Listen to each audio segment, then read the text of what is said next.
Good day to each and everyone. I am Haula Paramata Pagayawan and I am going to discuss the part 1 of Egyptian gods and goddesses. Now, these Egyptian mythology god stories were discovered on the walls of their temples in Luxor or passed down from one generation to another. Ancient Egyptian goddesses and gods provided the people with everything they needed. The deities of ancient Egypt had names, unique powers, special features, and transformations, individual personalities, traits, characteristics, style of clothing, personal secret objects, which had an impact on the infinite sphere of Egyptian society. Now, without further ado, let's get start to know each one of them. First, we have Amun or Amun-Ra.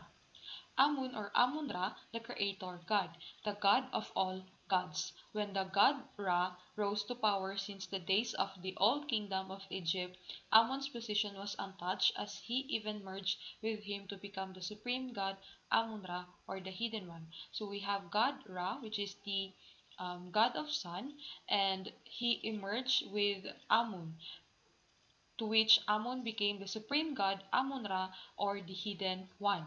Now, he is the creator of existence, the supreme leader of gods and humanity in both the world of the living and the dead. He is seen as a human wearing a double plum crown and sometimes depicted as a ram or a goose. Now, second, we have Ra or Atum, the god of sun. He is the great sun god and considered one of the first celestial beings who created the universe, life, and order instead of chaos. So, as we all know, in Greek mythology, we have chaos as the beginning. Meanwhile, in Egyptian mythology, God of sun, Ra, is one of the first celestial beings who created the universe, life, and order. He is the personification of this mighty star, which is the sun, and everything in Egypt, including the pyramids of Giza. He looked like a child in the morning, an adult almost high noon, and an old man in the evening. So a sun or the sun during sunrise, it radiates or provides fresh sun rays or sunlight, while during high noon, the rays of the sun or the sun is at its peak, which is similar or compared to an adult. And during evening, the sun is almost absent. Just like an old man, it tends to rest during evening. Now let us proceed. Osiris. Osiris is the god of justice, one of the early gods of creation and the five original gods, the great grandson of Amun and the ruler of the underworld. So Osiris is one of the early gods of creation and five original gods, great grandson ni Amun and the ruler of the underworld. Now he was the god of fertility who grew in fame, popularity and influence because of the Osiris myth, in which he is killed by his evil brother Seth, then brought back to life by his sister wife Isis and Ars the elder.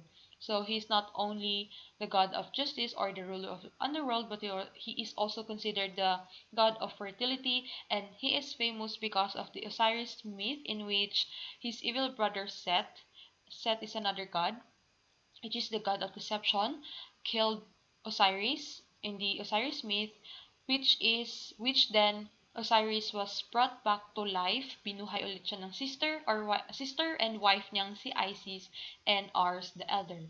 Now, in the afterlife, he became the main judge in the Hall of Truth, who weighs the souls of the dead against a white feather of the goddess Ma'at, the goddess of truth and justice.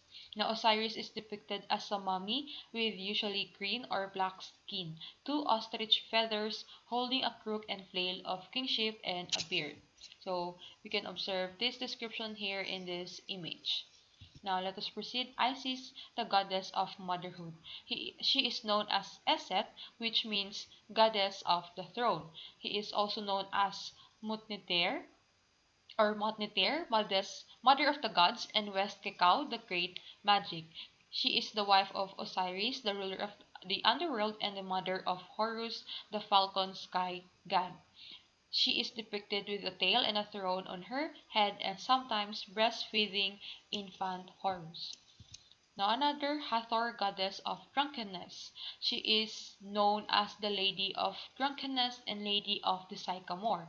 Goddess of drunkenness, joy, celebration, women, childbirth, and love. She is also associated with gratitude and being thankful. So I think she is associated with such characteristics because in the past, when people get to celebrate because of being happy or being joyful, then they tend to drink wine or drink alcohol. Pero hindi pa nag-exist yung alcohol, so they most likely drink wine. Now, Hathor is the daughter of Ra, who defends paradise from Apep and helps guide the souls in the afterlife to paradise. She is depicted as a woman with a cow's head or simply a cow. So we can observe here in the image that may sungay siya, sungay ng cow. Now we have here Ma'at, goddess of balance. Now Ma'at, or goddess of balance, is the goddess of justice, truth, and most importantly, harmony. She is considered to be one of the most important deities as the concept of balance and harmony and was a central is a central focus to the culture and every aspect of the ancient Egyptian and an important component to all of time and space within existence. Also, she put the stars in the sky and regulated all four seasons. So alam naman natin yung all four seasons. She also took part in the afterlife as she transforms into the feather of truth that weighed against the hearts to make the right judgment to enter paradise or fade into the void of Amud. So si Ma'at, nagtatransform siya into a feather. Yung feather na yun is ginagamit para timbangin ang hearts ng mga patay. And by that weighing, doon malalaman or doon gagawa ng right judgment kung ang dead soul ba is papasok sa paradise or into the void by Amud. Now, Ma'at is presented as a woman wearing an ostrich plume and sitting on her heels. Another we have Horus, god of sky. He is legendary deity of the sky, the son of Osiris, the ruler of the underworld, and Isis, the goddess of motherhood and healing. He is considered an avian god who is directly connected to the sky, the sun, and the divine power of the heavens. He is very famous and well known because of his relationship of the kings of ancient Egyptian. And because of that, he is a symbol for victory and order, and all the kings believed that they were the incarnation of Horus in life and his father Osiris in death. So these kings believe that when they are while they are living or while they are on earth, they are the incarnation of Horus, and when time comes that they are dead, then they believe that they are the incarnation of Osiris. Now, Horus um, is a symbol, has the symbol of the hawk and the famous eye of Horus, the Wadjet eye, which he sacrificed to save his father Osiris. Now proceeding, we have Anubis. Anubis, god of death. He is considered one of the most famous and recognized ancient Egyptian god and goddesses. Anubis is the god of the dead and judgment. He is the son of Osiris and Nephthys. Also, he is known to be the original god of the dead, who guides the soul of the dead to the hall of the truth in the underworld to take part in the ritual of weighing of the heart to the feather of Ma'at in the afterlife to determine their fate. So si Anubis ang nag-guide sa mga dead souls papunta sa truth, hall of truth sa underworld para mag-take part doon sa pagtimbang ng heart nila and para ma-determine kung saan sila pupunta. Now, he is depicted as a man with the head of jackal carrying a staff. Another Set, god of deception. Set is considered the god of chaos, pestilence, and war, depicted with a tail and a beastly head, plus was translated as the destroyer and the instigator of confusion. So he is the symbol of evil for killing his brother Osiris, the ruler of Egypt, who then became the ruler of the underworld and brought a new age of darkness to Egypt. So as we have mentioned a while ago, si Osiris pinatay siya ng pinatay siya ng kapatid niya, which is si Seth, and Osiris was then brought back to life by Isis, his sister wife, and Ars the elder. And since after niya mabuhay ulit, after niya ma-resurrect is na punta siya or naging ruler siya ng underworld. Now, Set is a desert god who brought devilish winds to the Nile River in order to steal the throne from Osiris and take control. He accompanied Ra. Ra is the son of God on his solar bow to battle the serpent Apophis. Now, Set is depicted as a red beast like a fox with cloven hooves and a forked tail that spreads catastrophes like storms, tsunamis, volcanoes, and any kind of disaster. Now we have Nephthys, the goddess of funerals. Funerary goddess, the twin of Isis, the wife of Set, and the mother of Anubis. Dark goddess, she is considered dark goddess opposite to the light of her sister Isis, the goddess of healing and motherhood. She is known to be a friend of the dead as she cares for the souls in the afterlife. So si Nephthys, twin or kambal ni Isis, asawa ni Seth, which is the god of deception and mother ni Anubis. Now, she transformed herself in the form of Isis to seduce Seth, and that's how Anubis came to be. Now, and she betrayed the location of Osiris' corpse to Seth, but later on helped Isis revive his soul from the underworld. So, he betrayed she betrayed Osiris kasi tinuro niya yung location ng corpse ni Osiris. Tinuro niya yung corpse ni Osiris, and then later on, ginawa nila or binuhay, tumulong siya kay Isis para buhayin ang soul ni Osiris. Now, Nephthys, her name means the mistress of the house and is depicted as a woman with a house on her head. So we can see here in this image, this is considered the house. Now we have another Nut, goddess of earth. She is primordial sky goddess who was the wife of the Geb. Geb was the god of earth and the mother of Osiris, Set, Isis, and Nephthys. She is created by her father Atum, and her brother god of the earth, Geb, fell in love and had the four original gods despite Amun's refusal. Now each limb of Nut represented a cardinal point when her body stretched over the earth. Also, she is depicted swallowing the sun in the evening and giving birth to the sun at night.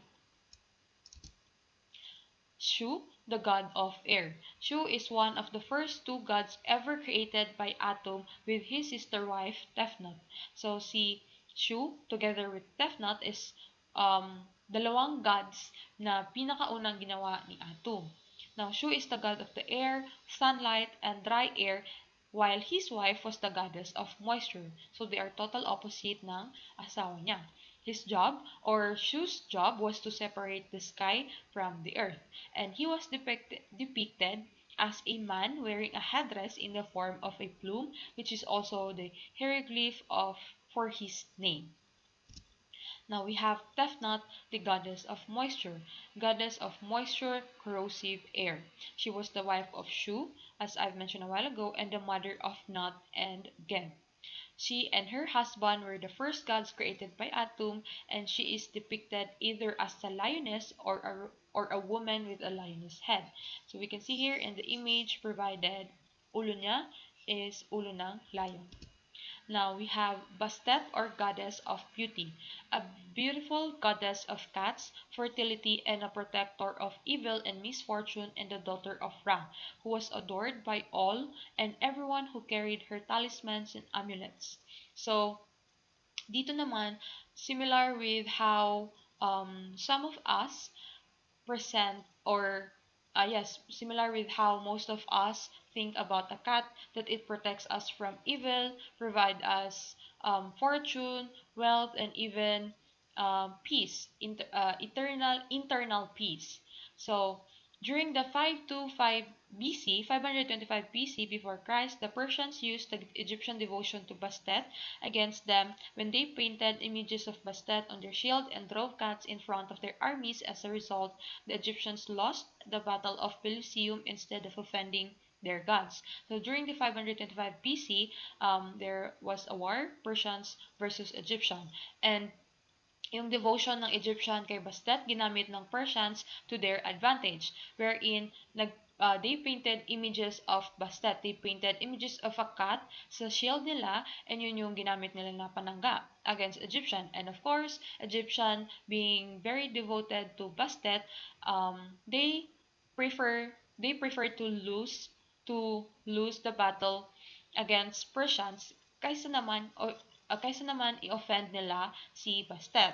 Now, Bastet is depicted as a cat or a woman with a cat's head, and her myth was used to create the DC character Cat Woman. Now, lastly, we have Thoth. Thoth, god of intellect. He is the god of wisdom, knowledge, and truth, who was credited as the inventor of writing and the record keeper of the gods. So, when you say intellect, matalino. So, he possessed wisdom, knowledge, truth, and with that, he is credited the inventor of writing and record keeper. He acts as the record keeper ng mga gods.